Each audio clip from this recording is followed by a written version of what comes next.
જ્યારે આપણા પેટનું acid અન્નળી that is ઇસોફેગસમાં પાછું આવે છે તો એને એસિડ રિફ્લેક્સ કહેવાય છે. અને આ વસ્તુ જ્યારે વારંવાર પેશન્ટને અફેક્ટ કરે અને એના લીધે સિમ્ટમ્સ ડેવલપ થાય તો એને ગેસ્ટ્રો ઇસોફેજલ રિફ્લક્સ ડિઝીઝ કહેવાય છે. જનરલી ગેસ્ટ્રોઇસોફેજલ રિફ્લક્સ ડિઝીઝના પેશન્ટને છાતીમાં બળતરા થાય, પેટમાં દુખાવો થાય, ઉલટી ઉપકા થાય, ખાવાનું મોઢામાં પાછું આવે, કેટલી વાર ખાટી ડકારો આવે, કેટલા પેશન્ટોને ખાવાનું ખોરાક નીકળવામાં તકલીફ થાય. જનરલી ગેસ્ટ્રિક રિફ્લક્સ જ્યારે થાય જ્યારે આપણું પેટ અને ઇસોફેગસ વચ્ચે એક વાલ્વ હોય છે જેને લોઅર ઇસોફેજલ સ્ફિન્ક્ટર કહેવામાં આવે છે. આ વાલ્વ જ્યારે ઢીલું હોય તો ત્યારે પેટનું એસિડ અને ખાવાનું પાછું ઇસોફેગસમાં આવે. તો આ જ્યારે પાછું આવે તો એ ઇસોફેગસમાં સોજો કરે. તો આ વસ્તુથી ગેસ્ટ્રોઇસોફેજલ રિફ્લક્સ ડિઝીઝ થાય. જનરલી ઓબેસિટીમાં, હિયાટસ હર્નિયાના પેશન્ટમાં, પ્રેગ્નન્સીમાં અને કેટલાક કનેક્ટિવ ટિશ્યુ ડિસઓર્ડર જેમ કે સ્ક્લેરોડર્માના પેશન્ટમાં આ વસ્તુ થવાના ચાન્સીસ વધી જાય છે. જનરલી જે લોકો ધૂમ્રપાન કરતા હોય એ પેશન્ટ્સમાં આ વસ્તુ વધારે થાય છે. જોડે જોડે જે લોકોને ઓબેસિટીનું પ્રોબ્લેમ છે એ લોકોને આ વસ્તુ વધારે થાય છે. હવે ખાવાનું આપણે વાત કરીએ તો જનરલી જે લોકો બહુ જરૂરતથી વધારે ખાતા હોય છે એમને આ તકલીફ વધારે થાય છે. જોડે જોડે જે લોકોની બહુ મોડી રાત્રે ખાવાની ટેવ હોય છે એ લોકોમાં આ વસ્તુ વધારે થાય છે. ઓલરેડી ઓલ્સો જે મોડર્ન લાઈફસ્ટાઈલમાં ફેટી ફૂડ વધારે ખાતા હોય, ફ્રાઈડ આઇટમ્સ વધારે ખાતા હોય, એલ્કોહોલનું સેવન કરતા હોય કે જનરલી મિન્ટ કે ચોકલેટનું સેવન કરતા હોય એ બધા લોકોમાં આ વસ્તુ થવાના ચાન્સીસ વધી જાય છે. જનરલી જે પેશન્ટ સ્મોકિંગ કરતા હોય, એલ્કોહોલ લેતા હોય તો એમને તરત સ્ટોપ કરી દેવું જોઈએ.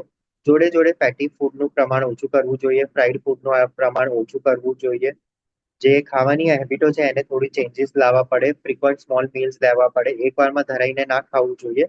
તો આ વસ્તુનું જ્યારે પેશન્ટ ધ્યાન રાખે તો એમને રિઝલ્ટ મળે અને સિમ્ટમ્સ ઓછા થાય.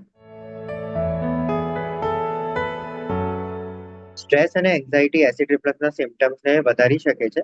કારણ કે જ્યારે પણ માણસ સ્ટ્રેસમાં હોય ત્યારે બોડીમાં એસિડ પ્રોડક્શન વધી જાય છે.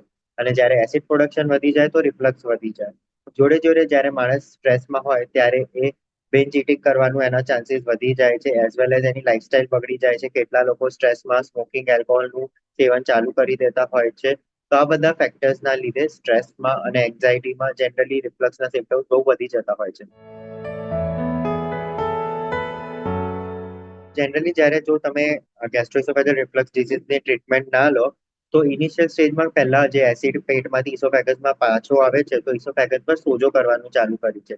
જો આ સોજો લાંબા ટાઈમ સુધી રહે તો ત્યાં અન્નનળીમાં અલ્સર થવાનું ચાલુ થઈ જાય. આ અલ્સર મોડા કે વહેલા બ્લીડિંગ થવાની શક્યતાઓ વધારી દે છે.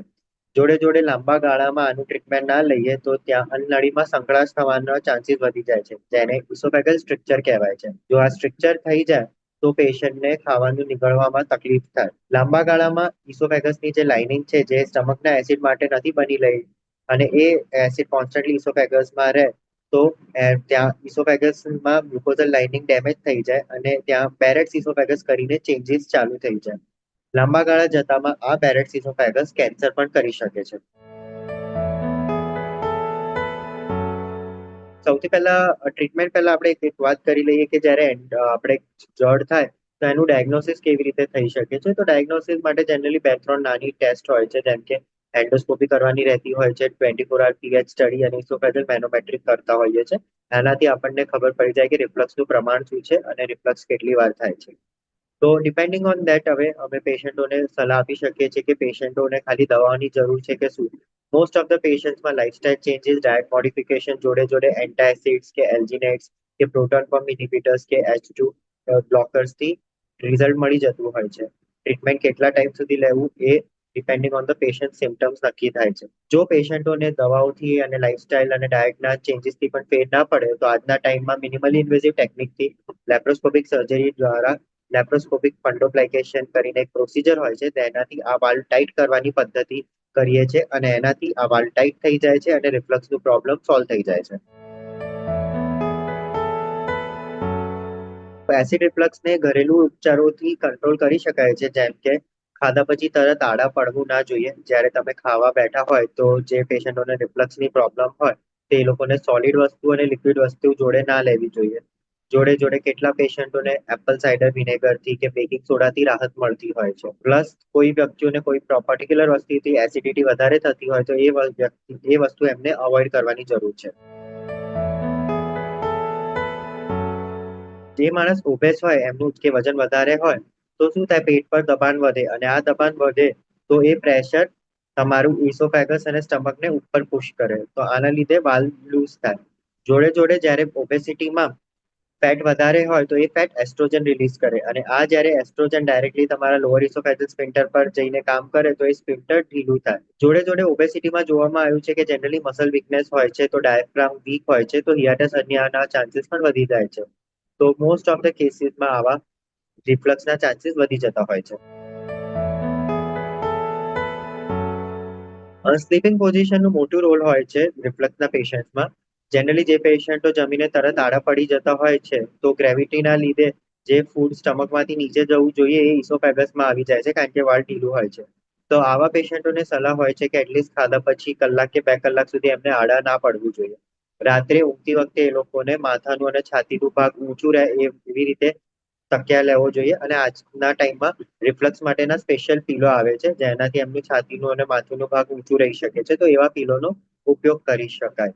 જોડે જોડે જોવામાં આવ્યું છે કે જે લોકો ડાબી પડકે ઊંઘે છે એમનામાં રિફ્લક્સ થવાના ચાન્સીસ ઓછા છે કારણ કે ડાબી પડકે ઊંઘવાથી ઇસોફેગસનું લેવલ જે છે એ સ્ટમકથી ઊંચું થઈ જાય છે તો રિફ્લક્સ ઓછું થઈ જાય છે. જ્યારે જે પેશન્ટો ઊંધા સૂએ છે કે જમણી પડકે ઊંઘે છે તો એમને ઇસોફેગસનું લેવલ સ્ટમકથી નીચે જતું રહે છે અને રિફ્લક્સ વધી જતું હોય છે. જ્યારે કોઈ પેશન્ટને એસિડ રિફ્લક્સની ફ્રીક્વન્સી વધતી જઈ રહી છે એના લીધે સિમ્પટમ્સ ડેવલપ થાય છે, ડાયટરી ચેન્જીસ અને લાઇફસ્ટાઇલ ચેન્જીસ પછી પણ એને આરામ નથી પડી રહ્યું તો એને કોમ્પ્લિકેશનની રાહ ના જોવી જોઈએ અને ડોક્ટર પાસે જવું જોઈએ. ડોક્ટર એને એપ્રોપ્રિએટ મેડિકેશન્સ આપી શકે છે અને આગળ ટ્રીટમેન્ટ માટે ગાઈડ કરી શકે છે. જોડે જોડે એક વસ્તુ એ ધ્યાન રાખવા જેવી છે કે જે લોકોને હૃદયરોગ થવાની સંભાવના છે એ લોકોને આ વસ્તુ જોડે જોડે હૃદયરોગનું પણ ટ્રીટમેન્ટ કે ચેકઅપ કરાવી લેવું જોઈએ કારણ કે કેટલી વાર આનો જે દુખાવો હોય છે હૃદયરોગના દુખાવાથી મળતો જોડતો હોય છે. તો યુ શુડ બી શ્યોર કે તમારા જે સિમ્પટમ્સ છે એ રિફ્લક્સના સિમ્પટમ્સ છે કે હાર્ટ પ્રોબ્લેમના સિમ્પટમ્સ છે. એકચ્યુઅલી રિફ્લક્સના પેશન્ટમાં એક કોમન પ્રોબ્લેમ બહુ જોવામાં આવી છે કે લોકો એકદમ રેન્ડમલી લેતા હોય છે અને કોન્સ્ટન્ટલી લેતા હોય છે. કોઈ ડોક્ટરે ક્યારે શોર્ટ ટર્મ માટે પ્રિસ્ક્રાઇબ કરી હોય અને એમનાથી એમને ફાયદો રહે તો એ વગર લાઇફસ્ટાઇલ ચેન્જીસ કે ડાયટ ચેન્જીસ એ મેડિકેશન્સ કન્ટિન્યુઅસ લેતા જ હોય છે. 3 મહિના 6 મહિના વર્ષો સુધી એ પેશન્ટો એ મેડિસિન લેતા હોય છે.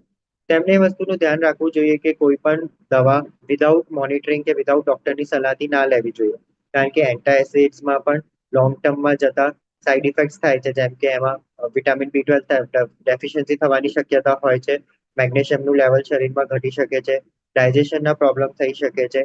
કેટલા પેશન્ટ્સમાં જો કેલ્શિયમ બેઝ એન્ટાસિડ્સ હોય તો કિડની સ્ટોન્સ થવાના શક્યતા થઈ શકે છે.